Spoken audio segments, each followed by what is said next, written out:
Les Bleus ont réalisé l'exploit de l'histoire du rugby à 7. En battant les Fidjiens double champions olympiques, les Français ont marqué l'histoire. 28-7, les coéquipiers d'Antoine Dupont ont sorti une prestation majuscule empêchant les Fidjiens d'imposer leur jeu. Et il faut se le dire, c'est d'autant plus un exploit quand on se rappelle d'où le Sevens français vient. Pose-toi, je vais te raconter le parcours complètement fou des Bleus pour arriver jusqu'ici. Avant que tu en dises plus, n'hésite pas à t'abonner à Cop Rugby. Le maillot officiel du 15 de France à moitié prix, non tu ne rêves pas. Et en plus avec Sporting Goods on t'offre une réduction supplémentaire avec le code COP10, le lien est en bio. Il y a 6 ans, cette même équipe de France était défaite par la Papouasie-Nouvelle-Guinée sur le score de 35-0. Une défaite cuisante pour les Bleus qui comptaient dans leur rang déjà des joueurs bien connus. On y trouvait notamment Paulin Rivas, Stéphane Parez, Jean-Pascal Barak et même Tavité Vérédamou. Une équipe qui a de la gueule sur le papier mais qui va très mal. Car oui, quelques années auparavant, les tournois s'enchaînent sans réel bon résultat pour les Bleus. Sur le plan international, le rugby à 7 est largement dominé par les pays du Pacifique. La seule opportunité des Bleus est de se démarquer au niveau européen. Et c'est une mission accomplie pour les coéquipiers de Terry Bourawa qui décrochent leur billet pour les Jeux Olympiques 2016. Ce n'est pas assez malgré tout pour les Bleus qui chutent face au Japon en quart de finale. Une prestation intéressante malgré tout qui semble annoncer de belles années au rugby à 7 français. En effet, ils retrouvent des couleurs après 2017 avec l'arrivée notamment de Jérôme Daré, le nouveau sélectionneur français. Arrivé après l'échec des Jeux Olympiques 2016, il se fixe un objectif, celui de faire mieux à Tokyo.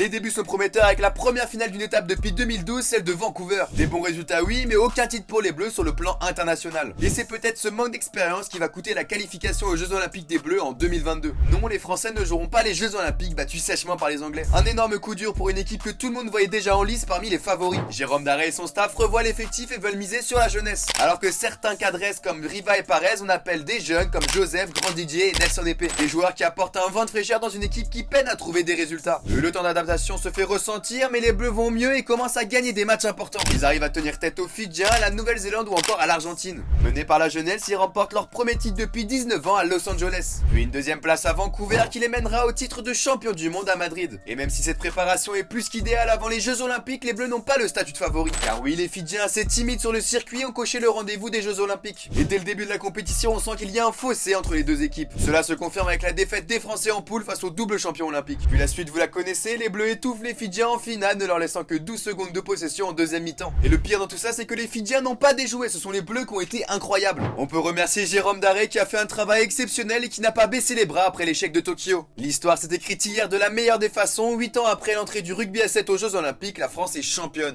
Alors selon toi, qui a été le meilleur joueur du tournoi? Et c'est à kiffer, n'hésite pas à t'abonner à Cop Rugby.